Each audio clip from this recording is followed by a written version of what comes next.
What's up guys, my name's Brandon and today Apple released the RC or release candidate build for iOS 18.5. Now along with this release, we also got the RC version for iPadOS 18.5, watchOS 11.5, macOS Sequoia 15.5, tvOS and HomePod version 18.5, visionOS 2.5, iPadOS 17.7.7, and then we got the fourth RC for macOS 14.7.6 and 13.7.6. So a major day for Apple software releases as we gear up for the final public release next week. Now, starting off with the size of iOS 18.5 right here, you can see it came in at 7.65 gigabytes on my iPhone 16 Pro Max. That is a large size because we were coming from a beta to essentially a final release. The RC build is typically the final release that's just seeded earlier to developers and public beta testers. So let's check out the build number for this new version. If we head into our settings,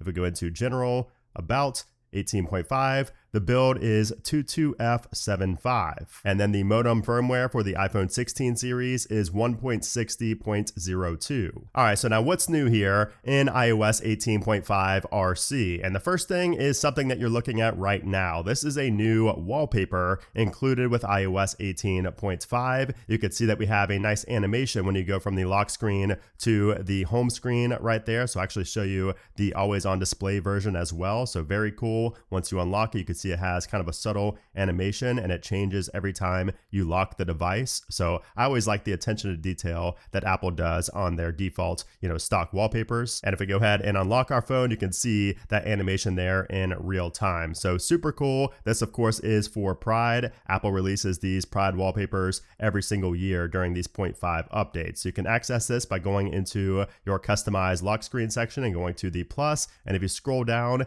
you will see right here underneath of Pride, we have the new one right here. There's not anything you could customize, unlike we've seen in years past. We just have this one individual one right here that kind of dynamically changes again as you lock and unlock your device. Now there's also a change in iOS 18.5 for screen time. So if you go into your settings and go to screen time, if you have your kid set up for screen time, you will now get a notification when the child uses the screen time passcode. So if your son or your daughter figured out a way to, get your passcode and we're able to bypass the app limits, you'll now get a notification anytime that password is actually used in screen time. And then in the Apple TV application, we now have Buy with iPhone. That's now available when purchasing content within the Apple TV app on a third-party device. So not necessarily Apple TV app on your iPhone, but if you're purchasing something on a third-party device like a TV, for instance, you can now buy with your iPhone. This RC build also fixes an issue with the Apple Vision Pro application. So before, this would show up as just a black screen that was a bug, but the RC build of 18.5 has fixed that. So now you should see all the content here in this new Apple Vision Pro application. And then here's a very interesting one. So iOS 18.5 adds support for carrier-provided satellite features on the iPhone 13. So all the iPhone 13 models now have access to the satellite features. So as you guys know, Apple's built-in satellite features started with the iPhone 14, but on the iPhone 13, thanks to Starlink, you're now able to get, access to those satellite features without any hardware, being inside of the device. So now for iPhone 13 models, you will be able to access the Starlink if you do have that on T-Mobile or any other future satellite connectivity features, which is awesome. It's pretty cool that that's now able to come to devices without any type of satellite technology built in. And I mentioned T-Mobile because they are the ones who partnered with SpaceX to bring Starlink to the iPhone, but you will be able to get this with other carriers as well as it starts rolling out, because this is also in other countries as well, like the Australia and New Zealand. The AU and 1NZ carriers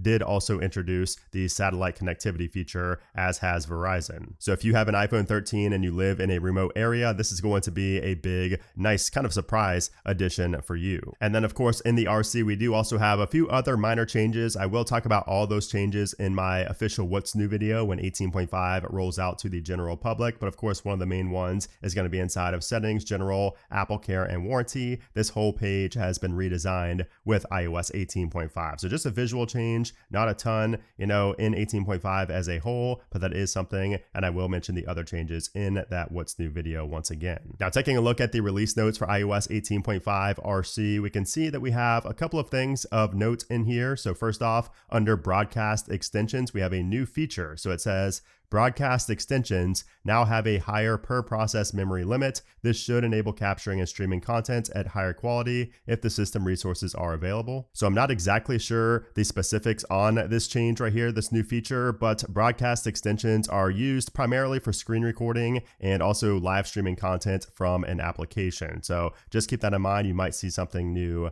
there, maybe some, maybe increased RAM being allotted to those processes. There's a resolved issue for HVF, which stands for Hypervisor Framework. We also have a security fix, a resolved issue here for enterprise applications. If you had issues with those not being able to launch, that has been fixed. But as you can see, we somehow still have a known issue related to Siri and Apple Music. So it says Siri requests to play a song in Apple Music might fail across multiple platforms. So that's been an issue for a while, and it seems like that is still an issue even with iOS 18.5. So as far as the performance and the battery life, performance feels great so far. I mean, obviously it's early, so I don't know for sure exactly how it's going to perform over the next week, but I will continue testing that. I am also going to run a fresh Geekbench 6 test here so we can see how these scores compare to previous betas. But so far, just from using the software for the past, maybe hour or so, everything seems just fine. I really don't have any issues or any type of hiccup. So let's see what we score. Okay, so we scored a 3507 on the single core and an 8662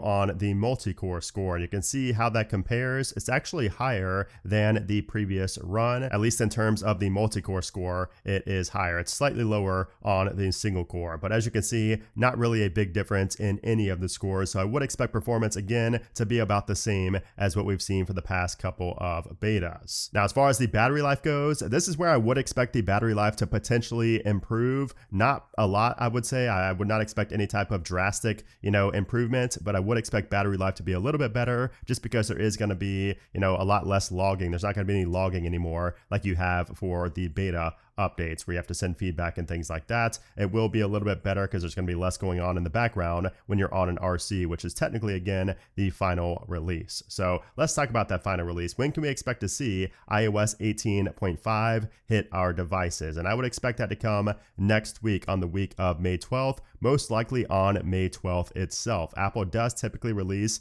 final software updates, like public software updates, on Mondays. So I would anticipate that coming on Monday the 12th. But of course, it is Apple, so it really could come any day next week. But again, my guess is going to be right there on the 12th. Now, after we get iOS 18.5, I would expect us to start seeing the iOS 18.6 betas shortly after. And originally, we were not expecting much from iOS 18.6, but now it looks like we might be getting some potential Apple Intelligence features, or maybe just some Apple Intelligence, rollouts to other countries. So we'll have to wait and see, but the rumors are saying that we might see some Apple Intelligence features in 18.6, but of course, don't expect anything major. The big features, the big changes are going to be coming with iOS 19, which is just around the corner. We are just, like a month away from seeing iOS 19 Beta 1 on Monday, June 9th. So there you have it. That is iOS 18.5, the RC build. We could potentially see an RC2 if Apple finds something, last minute. But, if not, we will see the next release on Monday. That's going to be the final release. But anyways, hope you guys enjoyed this video. If you did, let me know your thoughts down in the comments below. Also give it a thumbs up if you did enjoy it. But anyways, guys, thanks again for watching,